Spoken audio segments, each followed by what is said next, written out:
Hey folks, thanks for spending some time this morning with us. Today we're going to talk about setting the gold standard for global project status reporting.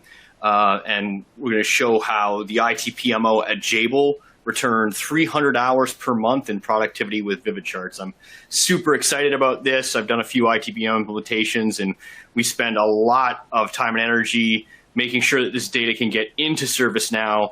And I think it's always awesome to hear stories where people can show the power of that data coming out of ServiceNow to tell a story. So on this webinar, there is myself, the Chief Experience Officer at VividCharts. We also have Renita Hansen from Jabil. She is the Senior Manager of Global ITPMO. And we also have Lori Medeiros, who is the Director of the Global ITPMO. A little bit about VividCharts before we proceed. We are a data visualization and reporting experience platform built on ServiceNow with ServiceNow components. We are an elite technology partner deployed via the store. And all that means is that you're not going to have to learn a whole new app, no exotic components. It's just ServiceNow experiences and no third-party integrations. So we believe that having your data on the platform is where it's most strategic. So if you're interested in keeping your reporting strategic, reliable, and on platform, saving tons of labor previously spent on exporting and building reports off platform, a little later in this webinar, there's going to be a resources section where you can download some white papers and get in touch with us for a demo.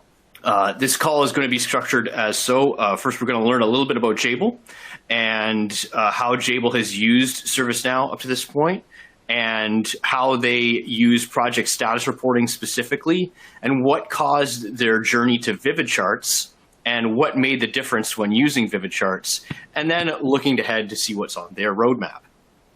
And now I'd love to hand it over to Jabil to tell you a little bit more about them. Thanks, Rob. I know many of you may be thinking, Jabil, geez, I've never heard of that organization name. We are a very large manufacturer that makes things possible and makes them better. We operate in 100 locations in 35 countries, and we have a vast culture, diversity, and our ingenuity is what sets us apart from our competition. That's what makes us a world-class partner for our customers and a leader in complex manufacturing. I often describe Jabil as the brains behind many of the products that folks on this phone use every day. In fact, I can guarantee that everyone on this call uses at least a product that's manufactured by Jabil. So let's move to the next slide. Our IT organization represents about 1.4% of Jabil's employee population. It's a pretty small group when you think about it. And in 2020, we closed 800 projects in IT. And at any given time, we average about 500 active projects of various sizes. Jabil IT in the PMO just celebrated its 5th anniversary. There have been many starts and stops of IT PMOs within Jabil, but I do believe the reason that we've had the longevity that we have is our flexible approach to project management. What that means is we were very careful about not creating a governance model that is one size fits all. And we approach every project based on its uniqueness, and we apply governance based on each project. We have 3 divisions, as well as many capabilities that we manage within IT. A capability is essentially a COE in Jabil. That would include SAP, HR systems, supply chain. There are many of them. Our PMO is a governing body. Our role is to define standards, to manage the PMO tools that support the project managers, and to provide continuous training for PMs. Our PMO is not about actively managing the day-to-day activities within projects. That work is done at the division or segment level or at the capability level. So we provide those teams with the tools, and then the point of impact is with the people that are executing the projects. And that has sort of been our success mechanism over the past 5 years. So moving on, in 2018, we implemented ServiceNow's PPM. Prior to that, we were using several disparate systems that were all cobbled together, and it, quite frankly, was not efficient for us and not fun for the project management team. When we did the implementation in 2018, we did it using customizations. So we imposed all of our processes and bad behaviors from our previous system onto ServiceNow. We made it work, but it was not ideal, and it was not upgradable. Around the same time, the ServiceNow platform team at Jabil decided that our environment was far too complex and that they were going to undergo a pretty significant project to reboot our system. So what that meant was they were going to install a fresh version of ServiceNow, and then they would port over processes with the sole intention not to force customizations on the tool again, but to use the out-of-the-box functionality. With that second implementation, so we did 2 PPM implementations with ServiceNow, the first in 2018, the second in 2019 with the platform team. We had to eliminate all of our customizations and use the out-of-the-box capabilities that served our team quite well, frankly. Now what we have is a governing body within the ServiceNow platform team that evaluates any customization requests and really challenges us to make sure that we're not implementing a customization that is not necessary. So we have a very healthy system now. As a result, we've had a lot of adoption, and people are really engaged in the work that we're doing on the ITBM side. So on the right-hand side of the screen, you'll see the modules that we've implemented. We've introduced a lot of new functionality within those modules, and the teams are really excited about what's next. So I'm going to hand the agenda over to our Senior Manager of the PMO, Renita Hansen. So I'm going to apologize in advance before I get started here. I actually work with a dog rescue here in Florida, and I helped with an extraction this morning. So I've got 2 new residents of the house that don't quite know the house rules yet, that we need to be quiet during conference calls. So you're going to hear a little bit of grumbling in the background. They're just getting used to the house, so I'm sorry about that. So let's talk about project status reporting. This was a big challenge for us. I think that anybody that's worked with a PMO any length of time, you've heard your PMs grumble about project status reporting. And I've even gone so far as to hear PMs talk about death by status reporting because it's just so clumsy, and they feel like that they spend so much time on it. We really wanted to try to give the PMs a better solution for that, and looking in ServiceNow, trying to do that, it was not easy. We did come up with a solution, but it was significant technical debt. It was the only viable option we had at the time. We didn't really know about VividCharts when we were developing it.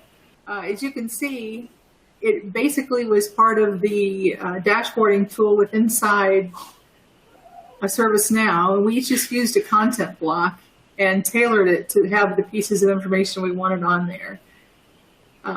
Some of the things that were really kind of missing for our PMs is we didn't really have the filtering available that they needed, and there was no real distribution method. So while everything was on one page, which is one thing that they really wanted, the other two items that they wanted, the filtering and the distribution, were just lacking. So this did impact adoption with our PMs. So, what were our challenges? We definitely were able to make the case that we were going to accept the maintenance of the technical debt to get that screen. There was adoption of it, not as high as we wanted, but there was adoption of it.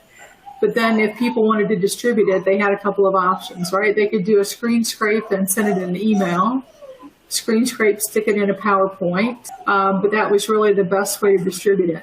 For leadership, that meant that they were getting hit with all these emails and all these PowerPoints.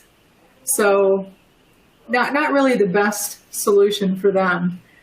It also meant that once it's going into all these various PowerPoints, then formats are changing a little bit because maybe other things are being added into the PowerPoints.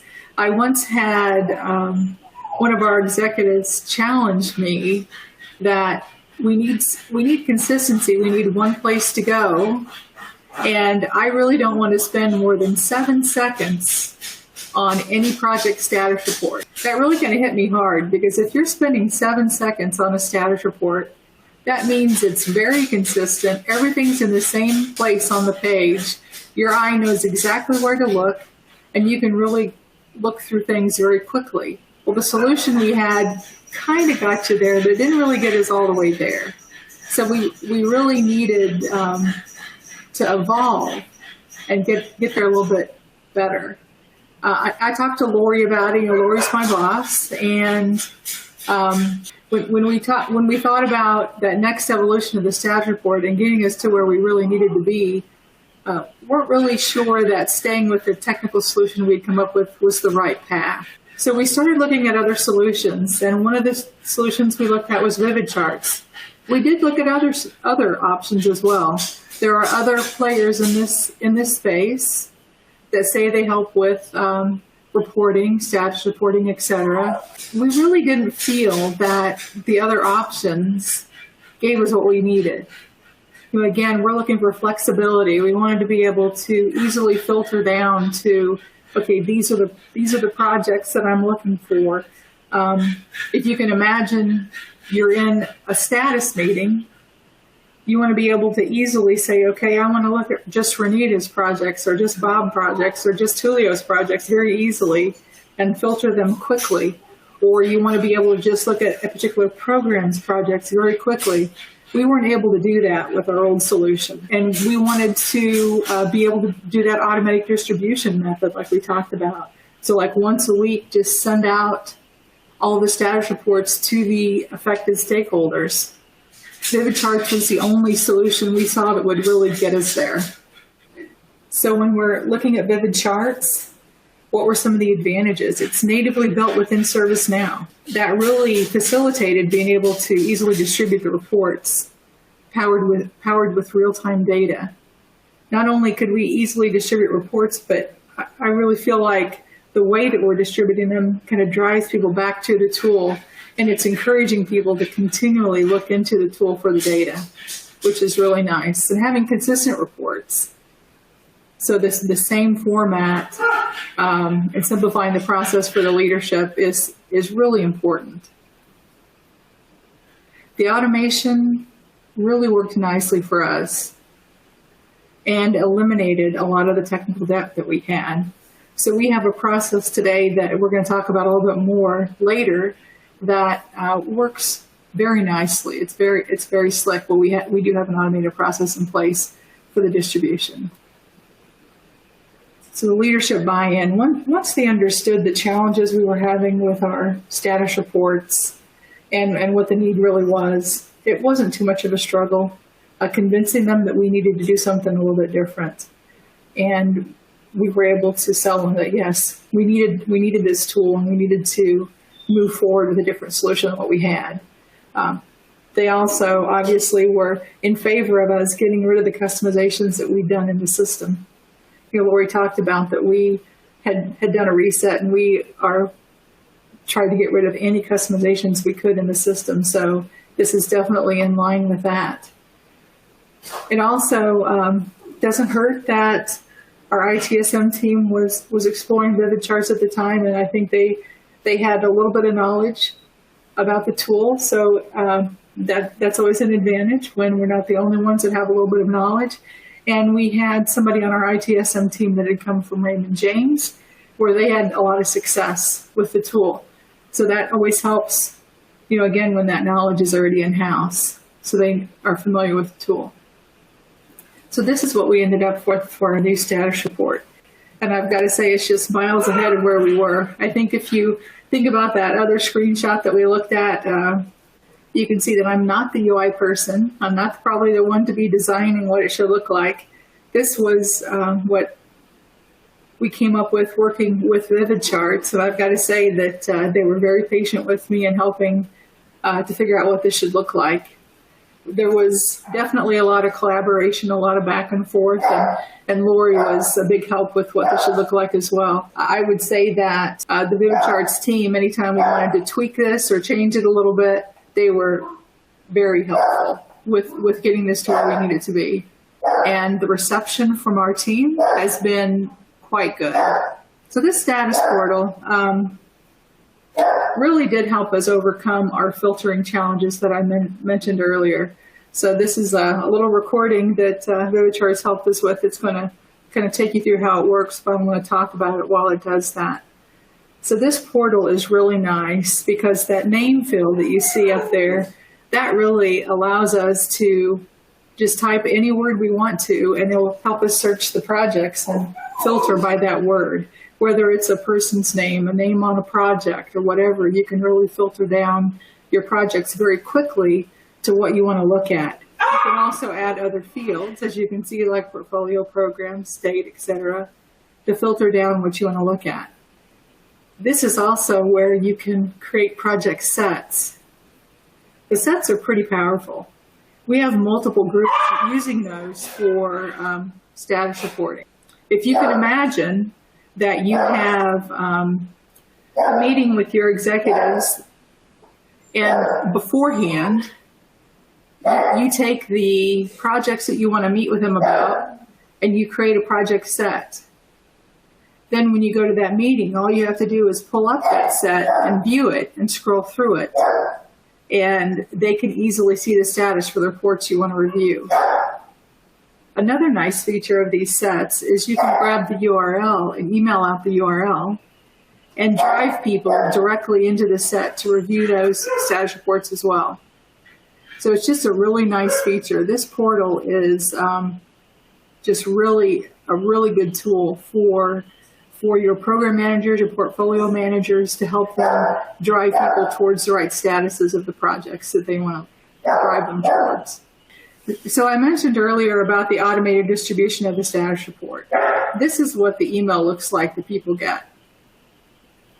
So the way that it works at Jabil is we utilize the stakeholders on the project. If you're a stakeholder on a project, and if that project has been flagged that it should be included in this process, then you might receive this email. So you can see this person's received an email and they have 5 status reports included. So that means they're a stakeholder on all 5 of these projects, and all they have to do is click on one of those URLs to go look at that status report. Now, this is so much nicer than receiving 5 emails. So if I'm a VP and I'm potentially a stakeholder on 20 projects, I still get that one email, and I can choose which project status reports I want to go look at. So rather than having my inbox fill up with all these status reports, I just get one email that I can utilize to go get the information I need for that week.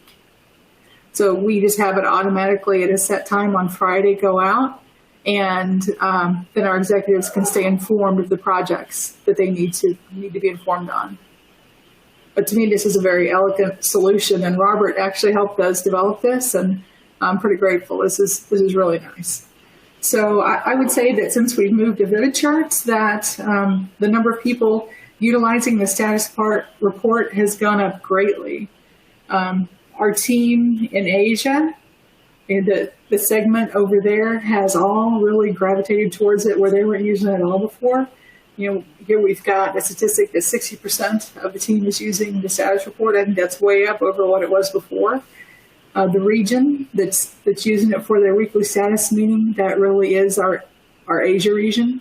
And I think that in the U.S., it's really taken hold quite a bit with multiple teams. I don't think we have the entire region using it, but we do have many teams using it in the U.S. as well.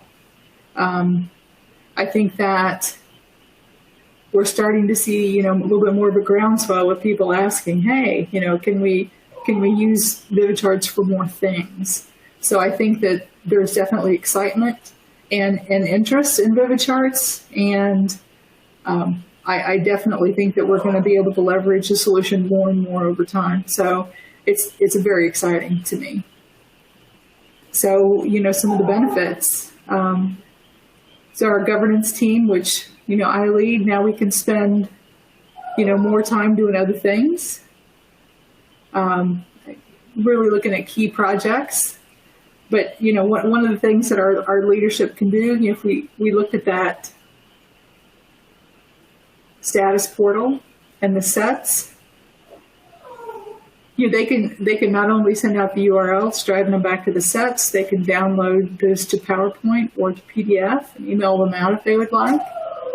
So being able to do that rather than spending hours creating a PowerPoint is pretty powerful. It's definitely a time savings. Having the automatic distribution, I think that's a wonderful thing for the PMs. It really helps alleviate that from their shoulders, as long as they put the right data in the system and they've got it in there by the right time and utilize that process, their status reports just go out. And I really think that the executives appreciate it. They appreciate having a consistent process and knowing where they can go to look at the status reports and a consistent format. I think it's a win for everyone. And with that, I'd like to turn it back over to Lori. Thank you, Renita. You've done a really nice job implementing VividCharts, and I really do appreciate your time. So let's talk about the big picture.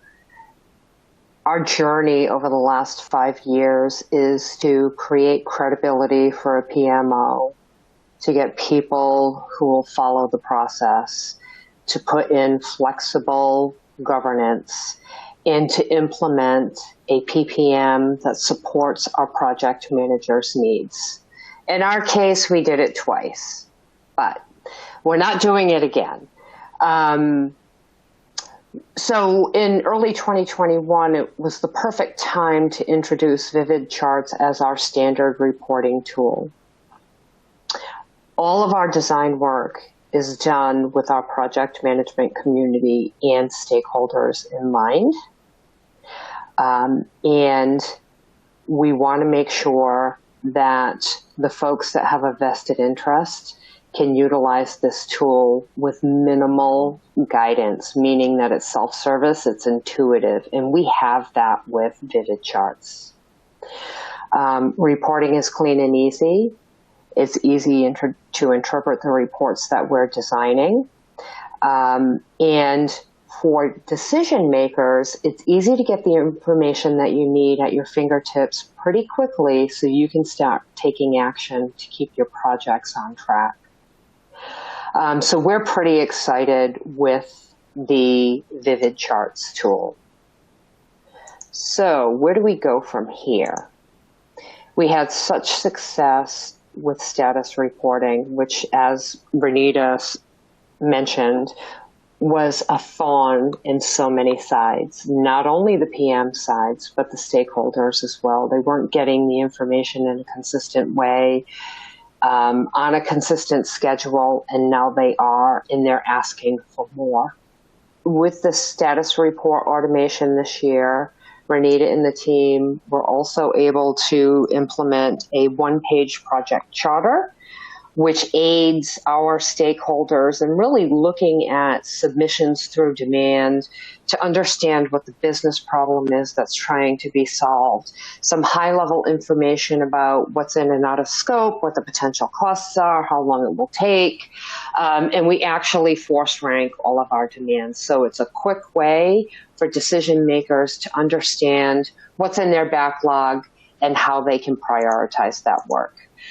The second thing that they did was they implemented a program and portfolio dashboard that allows all of those segments that I talked about, or COE leads, to understand their portfolio at a glance. They can actually get a high-level view of the health of their portfolio, but also specific information about each individual project that is color-coded so they can quickly see where their problems are and take action from there. So 2022 is upon us. Jabil's year end was August 31st. We have lots of activities planned for 2022 with the VividCharts tool. Our approach for 2022 is that VividCharts will become our standard reporting tool for anything ITBM. So we have a very large, very complex dashboard that's built in ServiceNow that will be moved over to VividCharts. The resource management reports that are out of the box with ServiceNow provide some support, but they are not intuitive. They're very difficult to understand what you're looking at. And so we will be taking on that challenge with VividCharts in 2022. We need to simplify the views so people really understand where people are spending their time and where their capacity is. And then the last piece for 2022, which has been a significant effort for Renita and the team in 2021, is project financials. She has spent a significant amount of time automating our financials with integrations to and from SAP. What we don't have with that is standardized financials reporting. So that will be part of our focus for 2022. We truly are very excited with the VividCharts partnership. We feel not only that the tool is something that gives the team a sense of pride as they share information with their teams and their customers, but it's easy to implement, it's easy to develop, and when you get stuck, those folks at VividCharts are there and provide world-class support, which we appreciate. So with that, Rob, I think I'll hand it back to you to see if we have any questions. Thanks so much for that endorsement, Lori. It means a lot. We have a question from Kevin Walker. He wants to know how many versions of the project status or program portfolio dashboard do you currently have in production? Do you want me to answer that, Lori, or you guys want to take that one? We have two versions of the status report in our production. We have just one with financials and one without, because we sometimes have the need to potentially share a status report that includes, in people in a meeting that potentially we don't want to share our financials with.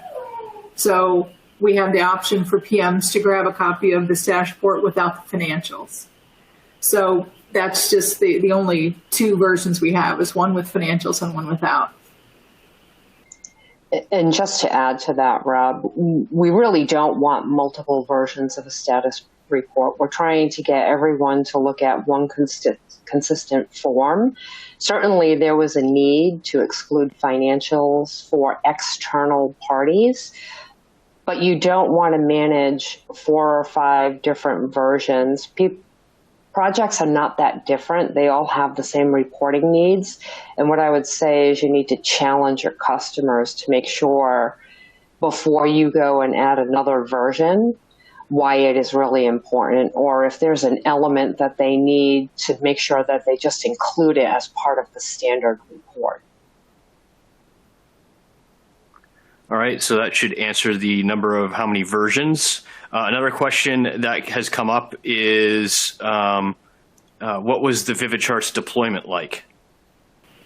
I can answer that one. This is Renita. So I think the deployment was quite good. I think, initially there's a huge learning curve for Jabil, learning the tool and trying to get that up to speed. But what I will say is that the VividCharts resources were just excellent. Anytime that I had any doubts or any questions and reached out, it wasn't days till they responded back. It was hours or sometimes even minutes. The response time was phenomenal.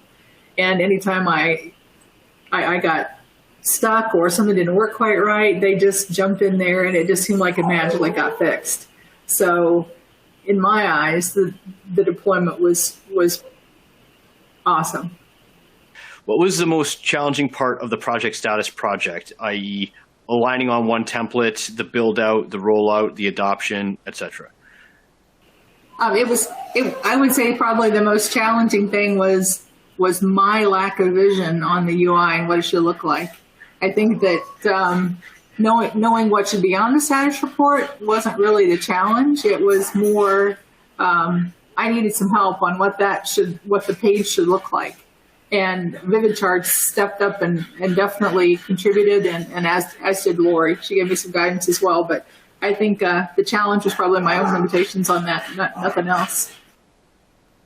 Another question that's been asked is, what is next for the VividCharts product on the ITBM suite? And I think I can take that one. What's next for the VividCharts ITBM pack is a lot more smoothness and care around having multiple types of status reports, like in Jabil's case, where you might have a project status report specifically for the transference of financial information, and you may have a project status report that must not have that financial information. So being able to tool multiple status reports, as well as being able to have status reports that are multiple pages long.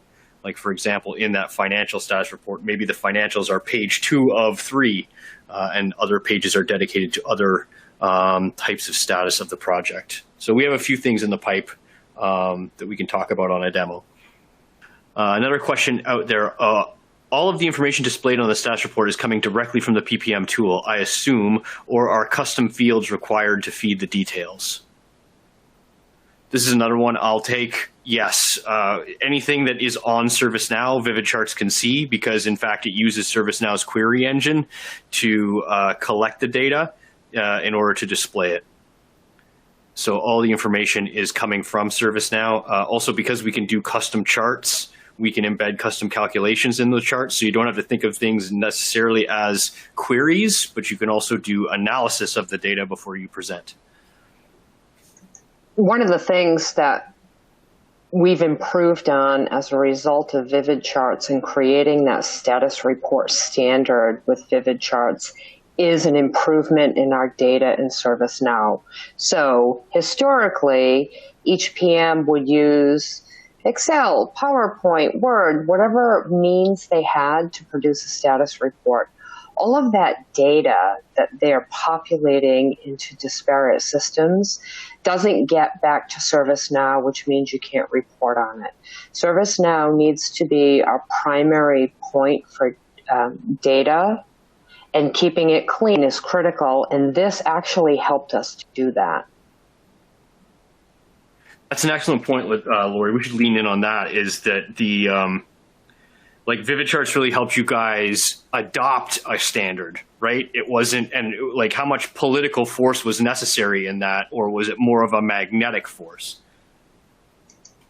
I would say it was political in the beginning, but when people realized the benefits and having their data all in one place and simplifying distribution and consistency and look and feel, it became magnetic.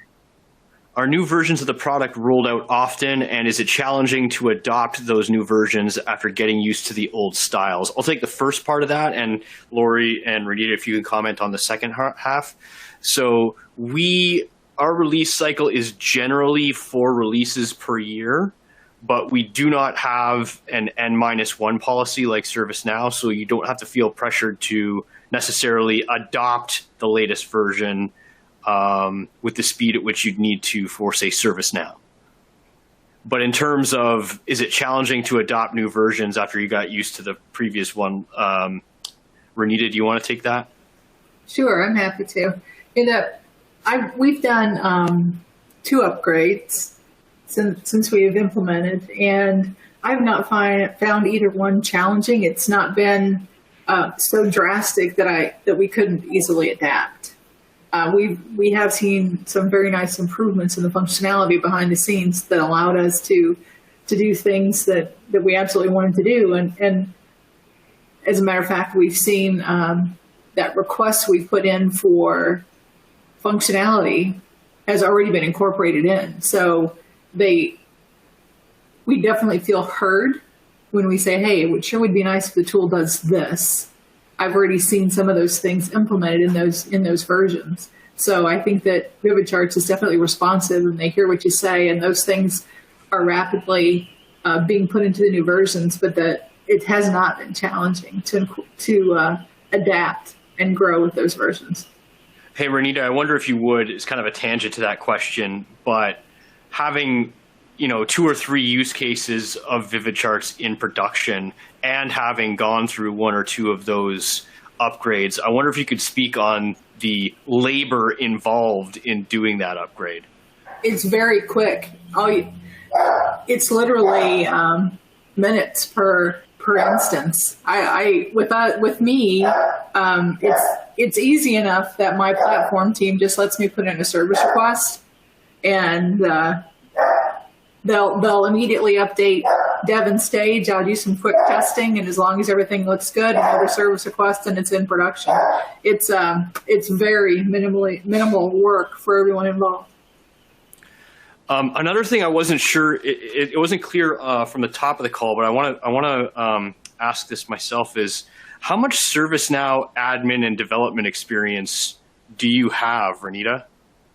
Oh, well, so none, pretty much. I have taken the CSA course, and I did pass the CSA test, but oh boy, am I not an admin, and I'm not a developer.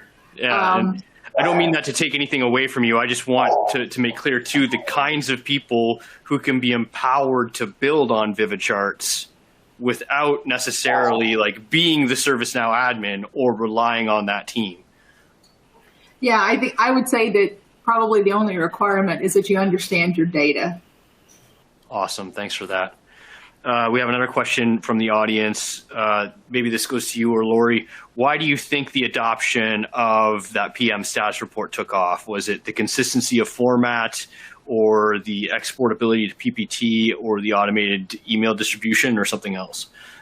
It really did start, like I said in one of the last questions, as an edict.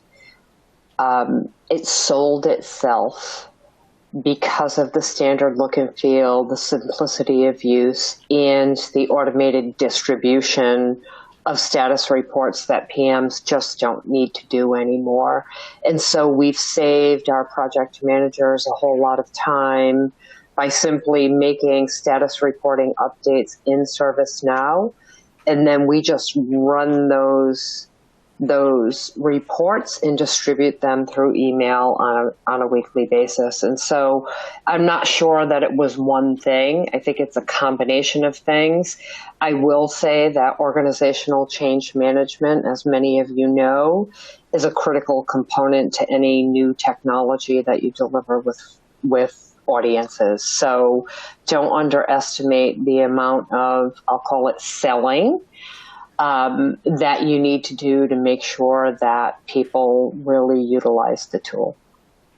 All right. So looks like we're nearing the end of the time, and there's nothing coming into the Q&A. So I'm going to move us. I'm told that there is a resources section on your studio interface the On24 platform. So I ask you to please explore some of the resources that we've made available to you. You should see some links to book a demo with VividCharts. We would love to talk to you, hear what you struggle with in terms of pulling data off platform or keeping data on the platform where it belongs, where it's the most strategic. You can also register to view real-time VividCharts branded reports. There's also a guide on how to improve your project status reporting experience. That's a PDF that you can download. We'd highly suggest you download that. And there's also a case study that you'll be able to download, perfecting PMO operations with VividCharts.